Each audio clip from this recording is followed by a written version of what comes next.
Hello everyone, I hope this wee video finds you and your loved ones all safe and well again. As always, it's a video version of the letter that I've just sent out, and it's designed for those who would rather watch and listen to the information that I issue rather than read those very long letters. So, it's been a very busy start to the term, as you would imagine. Week 1 saw us all raring to go and getting all the courses back up and running following the summer holidays. Re-establishing almost 90 courses across multiple academic and vocational levels, which included foundation apprenticeships, baccalaureates, advanced hires, national progression awards, and of course the national 3, 4 and 5 awards that we do, and catering for over 1,000 pupils supported by around 160 staff is a wee bit challenging, a wee bit daunting, but it is very, very exciting for us all. And, you know, we're all glad to be back and doing what we love. Now, week 2, that was very exciting for quite a different reason, as we welcomed the Princess Royal, her husband Sir Tim Lawrence, and a wealthy other dignitaries along to the school, and we ran a couple of tours. Along with the school captains, Hannah and Angus, I was really privileged to escort Princess Anne around many areas of the school. Now, we couldn't cover the whole school because it's huge, but we did weave in and out through a selection of courses which demonstrated our commitment to harmonising academic endeavour with vocational opportunities. And that fits nicely into our aim of getting our kids ready for life and work after school. Our senior deputy, Kevin Champion, and his Summerlid clan leaders, they accompanied Sir Tim on the tour, and Deputy Head Aileen Jackson and the remaining clan leaders escorted all the other dignitaries on a second tour. I have to say that everyone was amazed by the wealth of opportunity on offer across the school, and they were very, very complimentary about the work of our children and our staff. So my thanks to everyone who attended, especially those who organised the tours and those who presented and performed throughout the day. Of course, the Princess Royal visit was only one part of a very busy week, and we also had over 100 pupils involved in supporting and participating in the Argyllshire Gathering's 150th anniversary Open Games. My congratulations to all those who took part in the piping, the dancing, the rugby and the athletic events, and my thanks to all the pupils who set up the field, acted as guides, they were publicists, and they manned the school stall in the heritage tent. Special thanks to our school pipe band who took part in the march, and they performed on the field later in the day as well. And also to our traditional schoolie music and our schoolie dance performers who entertained the crowds throughout the day in the performance tent. And I also got lots of positive comments about those youngsters performing too, so well done all. My thanks continues with the recognition to the Argyllshire Gathering, who not only fund much of the primary piping tuition in the area, but they also leave us all their marquees following the Open Games, so we can hold our own Highland Games on the last Friday of each August. Now, the significant number of tents that they leave us allows our games to go ahead each year, regardless of the weather, which is a real bonus. And of course, the backdrop of all these huge marquees with all the heraldic flags, it does lend the games a certain great look. So, superb and well done, and thank you very much to the Argyllshire Gathering. I have to say it's a far cry from the traditional sports day we used to have on an empty field. Although, of course, games days, they're more about tents and flags. They're about our youngsters competing amongst each other to lift coveted individual and clan trophies, and this year saw an amazing amount of young competitors, far more than in recent years. So well done to everyone who was awarded a trophy, a cup or a shield from Councillor McCush and myself on the day. Games Day is not only about taking part in winning silverware, however, it is generally about enjoying ourselves, and so we ensure that everyone has something of interest to look forward to. We had dancing, we had music, we had arts, we had games areas, and we had a number of inflatables to entertain a broad range of interests. My thanks in particular to Councillor Robertson, who helped Mrs Clark and I judge the baking competition. All in all, thanks are due to all the organisers and all the staff who ran the events, manned the stalls, flipped the burgers, supervised, picked up litter and put everything away at the end of a very, very busy day. It was helped by the excellent weather, and it was a thoroughly enjoyable couple of days. Now, that's week 1 and week 2. Last week, week 3, saw us all back in classes. Well, most of us. As we're all no doubt aware from the media, COVID concerns continue and many families are affected by family members either testing positive or by having to take a couple of days off work or off school as they await test results themselves. Now, Oban High School itself has seen relatively very few positive cases, thankfully. However, we continue to be cautious and we will continue with most of the protective measures we had in place before the summer. We still ask parents to drop off children at a safe and suitable distant place away from the school, and note that parents should only attend school personally in an emergency. We also ensure that on arrival everyone uses hand sanitizer when entering the building, and then again when leaving and entering all the classes. We still have enhanced cleaning and ventilation precautions. We still have year group bubbles when in classes and at lunchtimes. If it's wet, year groups have separate dining areas for lunch and they remain in class for break. We also have staggered departures for lunch and at the end of the day to avoid unnecessary mixing of the year groups. We do strongly encourage everyone to do their twice weekly lateral flow tests. So all these things together do help us to keep the COVID numbers down, although of course we have got some positive cases in the school, and that requires other family members to pay attention to the NHS informed guidance. That NHS informed guidance has led us to issue a number of warning letters. It's a general letter that we send out whenever a youngster has COVID in the school and has been near other groups of youngsters. Changes that we have made include no longer having to completely separate outside, though we have installed new seating at the rear of the school for the S5 and the S6 only. We also have morning breaks outside in fresh air when it's not pouring rain. And we also allow and encourage school clubs that mix year groups, although these must maintain strict registers just in case. Now, I'm going to go through basic COVID guidance with you because as the numbers continue to rise, it's really important that we refresh our memories over what to do. So first of all, please do not send your child to school displaying symptoms of COVID-19, and these include a high temperature, a new continuous cough, a loss or change to your senses, smell or taste. However, people with COVID-19 can present with a wide range of symptoms, including headache, sore muscles and joints, tiredness, sore throat, cold-like symptoms and diarrhoea and vomiting. And we've seen quite a wee bit of that particular type of symptom across the town. If your child or anyone in the household does develop symptoms, you can seek further advice from NHS Inform.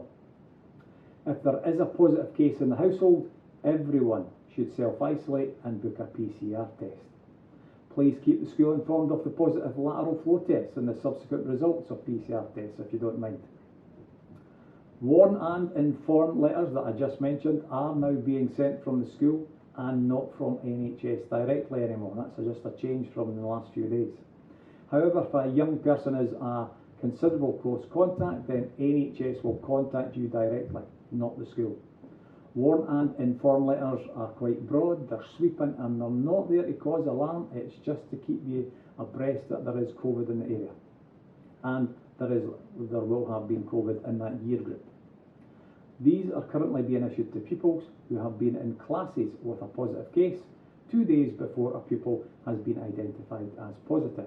That doesn't necessarily mean that they were sitting right next to someone who was positive, and if that was the case, NHS would be in touch.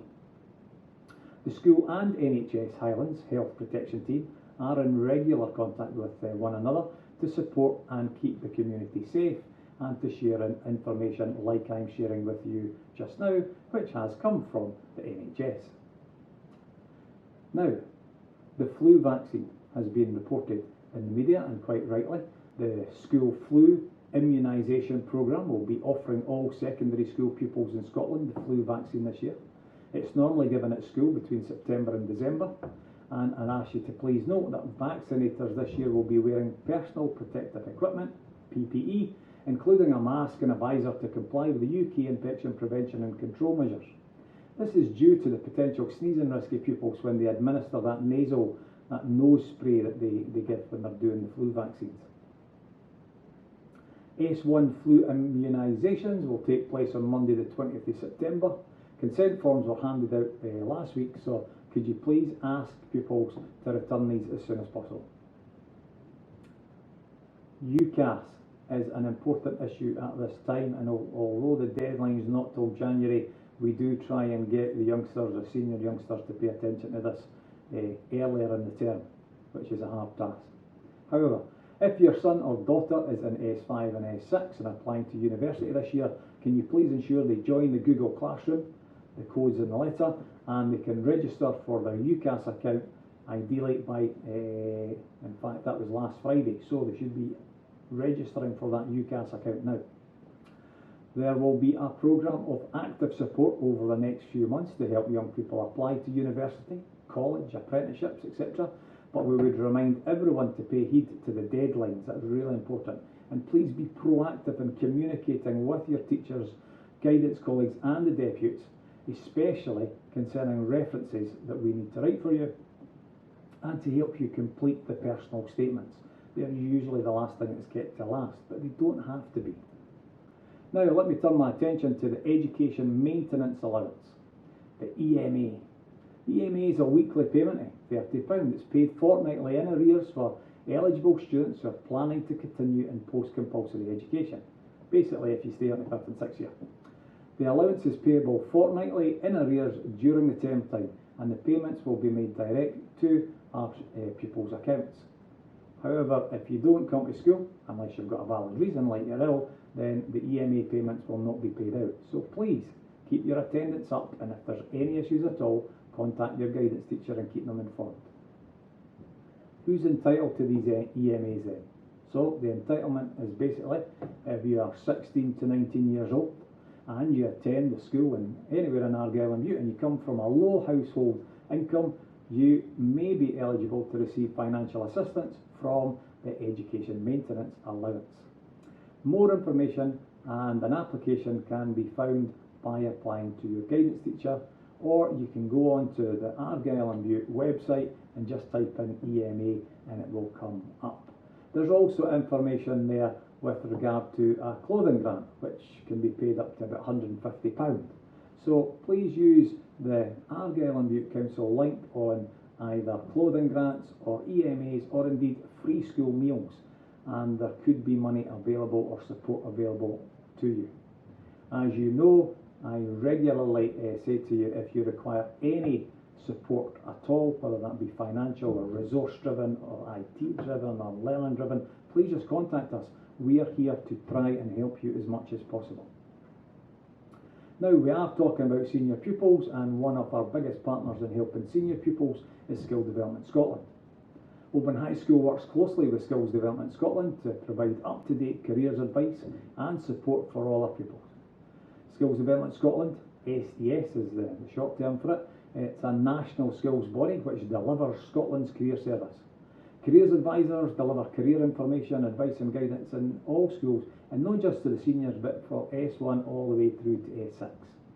They are here to help our pupils. They're here to help the pupils understand the world they work and to develop the career management skills as they make their way through the school. Our school careers advisors are Margaret Bennett and Ewan Stewart. Margaret, she's in school Mondays and Wednesdays to Fridays, and she leads in supporting Dermot, Fingal and Summerland. And Ewan, he's now in school on Tuesdays and he leads in supporting the Ocean Clan. Pupils might meet with Margaret and Ewan in class or in a group activity, or at a careers event or at a one-to-one appointment. And there's lots of one-to-one appointments that can be had if there's particular questions to be answered. You can also use the SDS online services. These just Google My World of Work. That's a really popular one that the kids use all the time, and it's fully opportunities to learn more about skills, learn more about employers, help you with learning about university. So My World of Work is one to definitely remember, but there's some other ones called My Kids Career, Apprenticeships and Digital World. But again, all the links are on the SDS website, but definitely My World of Work. Right, still on the subject of senior pupils, senior pupil leadership team. Our clan leaders have been working hard to produce weekly assemblies for our Friday clan period. That replaces the old my time that we used to have. Last Friday the focus was on climate change and the upcoming COP26 conference in Glasgow. All pupils are encouraged to submit achievements during this clan period. The pupils can earn points through a wide range of activities, and successes such as attending a local club, helping out at a charity event or taking part in an assembly, they can all get added to the clan points. Points are also awarded to each clan for the Highland Games and SQA exams, and at the end of the year all the points are totaled up to reveal who has won the clan shield. And roughly around the same time as you'll be watching this, I've just posted another video. It's the video of the prize giving, so you'll be able to see who actually won the clan shield this year. It was Ocean. Please encourage your child to submit all their achievements and contribute towards the successes of their clan. And so, as much as it was Ocean won this year, next year it could be Fingal, it could be Dermot, or it could be Summerland, so who knows. But you won't win unless you keep clocking up the points by doing your charity events and your volunteering, as well as taking part in the sports, the music and the academic side of the school. Now, still on a sort of wider achievement type of discussion is the Duke of Edinburgh Awards. They're back and we're very excited to get our new groups up and running, and we hope to have a bronze and a silver award for our young people very soon. Any S3 to S6 pupils who are interested in taking part, they should visit Miss McIntosh's room at any time to collect an application form. She's on the second floor in English. Spaces are limited, of course. It's always a popular choice for our youngsters, and so the application forms may determine who receives a place. If you need any help at all at filling in these application forms, feel free to come and see me, go and see one of the deputies, see Miss McIntosh or any teacher that you want to tap on the shoulder and say, go and help me get a place in this Duke of Edinburgh. I'm really keen. So please go for it. Now, I did mention prize giving when I was talking about the clan shield, and I have to say, I'll take the opportunity indeed to say my congratulations to all those who gained a prize during our online awards at the end of last week. Now, sadly, we couldn't come all together to celebrate the success and the hard work of many of our pupils because of obvious reasons, but I did take the opportunity to congratulate each of the individuals we managed to fill. We had a few other seniors who had left school, and they managed to receive their awards from heads of departments down at the front door because we can't bring them into the school. Many others, for a variety of reasons, they couldn't join us, but their names will appear on the roll call on our website, and we sent that to the Oban Times with a few pictures. So every year the Oban Times kindly puts out the winners for us. So well done to you all, and good luck for the forthcoming year. Our last A6 farewell opportunity, so that's A6 that just left us. Well, they were back along in the school, or outside in the school avenue, where they were listening to the Chunks on Friday night. The Chunks kindly played an outdoor concert for us so that we could keep our COVID conditions in place, and I have to say it was a marvellous event. The kids who attended thoroughly enjoyed themselves. The Chunks, in case you don't know, are our favourite jingles band with all our year groups, and given that last year's group they missed the jingles and the summer dance, I was really keen that we put on something at the end of the year to give them one last hurrah, to allow the staff to say farewell to the seniors. And many of the seniors used that as an opportunity to say cheerio to their pals, many of whom are heading off to a variety of universities and colleges across the country. So it was a great event, and my thanks to the Chunks, but also my thanks to all the staff who took the opportunity to help us set up, which was quite a large gig outside. I would like to end, as always, by talking about support. Should you have any questions, ideas or even concerns, please contact your child's guidance teacher or use the Contact Us page on the website. Our clan pastoral team, they're here to help support you, and the guidance staff, the family liaison officers, the youth workers, the IT support staff, the career staff and the clan deputies, they will all ensure that we work together to help you and our children. Thanks very much. I hope you have a lovely week ahead, and I'll catch you all the next time. Thanks.